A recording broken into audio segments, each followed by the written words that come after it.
यांच्या मुलाचं नाव काय? मला या दुसरी तिसरीतल्या मुलांकडून अपेक्षित आहे. बघू.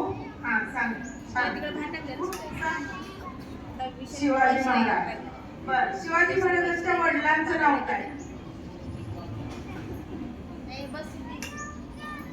लहान मुलांनी, सातवीला नाही अपेक्षित. हा सांग. बर, उभं राहा. असू दे, उभं राहा. तू उभं राहा. हा तू सांग. हा तूच सांग. शहाजीराजे. बाळा, संभाजीराजे हे शिवाजी महाराजांच्या मुलाचं नाव होतं आणि शिवाजी महाराजांच्या वडिलांचं नाव काय? शहाजीराजे. बघा, मालोजी राजांचे पुत्र शहाजीराजे आणि शहाजीराजांचे पुत्र कोण? शिवाजी महाराज. आता आज राजमाता जिजाऊंचा आपण पुण्यतिथी साजरी करतोय का?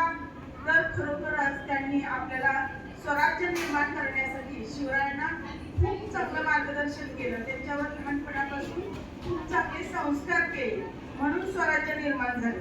मला सातवीची मुलं सांगतील का स्वराज्य म्हणजे काय? सातवी एकदा स्वराज्य म्हणजे काय? हा,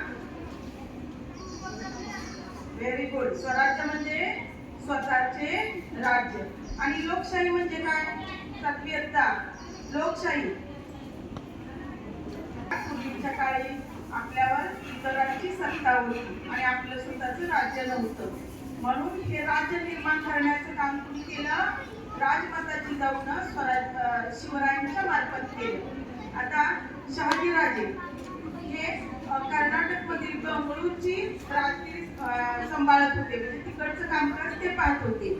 आणि पुण्याचा कारभार जिजामाताला पाहायला सांगितले. पुण्याचा कारभार कुणाला पाहायला सांगितलेला? जिजामातेला. शहाजीराजे बंगळूरला होते. त्यांच्यासोबत त्या काळातले सरसेनापती कोण? सातवी एकदा अष्टप्रधान मंडळातील सरसेनापती कोण? बघा. हा, बरोबर. हंबीरराव मोहिते हे सरसेनापती होते आणि त्यांची आत्या, तिचं नाव तुकाबाई, म्हणजे हंबीरराव मोहित्यांची आत्या तुकाबाई ही शहाजीराजांची पहिली पत्नी होती आणि ते आपल्या पहिल्या पत्नीसोबत बंगळूरची राजगिरी सांभाळत होती आणि इकडे मात्र पुण्यात जिजामातांवर ही जबाबदारी सोपवलेली होती. आता त्या काळातील मी तुम्हाला भाषण वगैरे काय सांगणार नाही, छोटे छोटे 2-3 गोष्टी सांगणार. बघा, शिवाजी महाराज 10 वर्षाचे होते.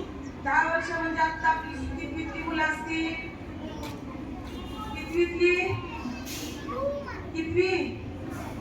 हा, 4थी, 3री, 5वीच्या वयाचे म्हणजे 10 वर्षाचे शिवाजी महाराज असतानाचा एक छोटासा प्रसंग सांगते. शहाजीराजे बंगळूरला होते. कर्नाटक मध्ये ते बंगळूर आहे, पण तिथं शहाजीराजे होते. त्यांना भेटण्यासाठी राजमाता जिजाऊ आणि शिवाजी महाराज गेले होते. तिथं गेल्यानंतर शहाजीराजांनी काय केलं? बादशाहच्या दरबारात संभाजीराजे. आता संभाजी हे कोण? तर शिवाजीराजांचे पुत्र तुम्हाला सांगितले मी.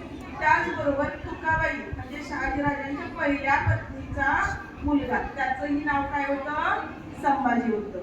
मग संभाजी शिवाजी यांना घेऊन ते काय केले? बादशाहच्या दरबारात गेले होते.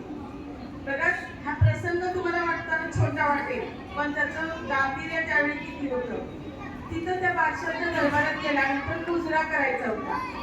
मग शहाजीराजांनी मुजरा केला, इतर सरदारांनी देखील बादशाहाला मुजरा केला, पण शिवाजी महाराजांनी मात्र मुजरा केला.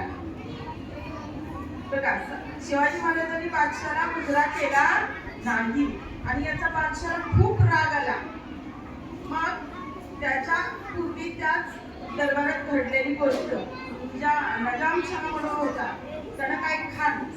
नजाम खान त्यानं काय केलेलं? बादशाहाला मुजरा केला नव्हता, म्हणून भर दरबारात त्याचं मस्तक उडवलेलं होतं. मग अशी परिस्थिती माहीत असताना देखील एवढे लहान शिवाजी पण त्यांनी बादशाहाला मुजरा केला नाही.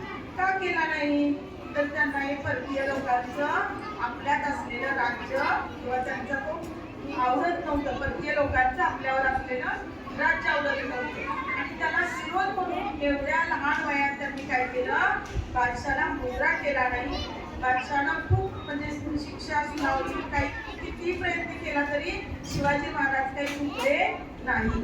शेवटी बादशाला एवढ्या 10 वर्षाच्या मुलापुढे काय करावी लागली, माघार घ्यावी लागली. मग त्याची कारणं खूप आहेत, ते मी सांगत नाही. पण बादशाह त्यावेळी झुकला आणि बादशाह ज्यावेळी दरबार सोडून गेला त्यावेळी त्याला वाटलं, म्हणजे दरबार बरखास्त झाल्यानंतर बादशाहला वाटलं, मी ती माझ्या आयुष्यातली चूक तर केली नाही ना, या छोट्या 10 वर्षाच्या मुलाला मी शिक्षा न देता सोडलं, ही माझी चूक तर झाली नाही ना.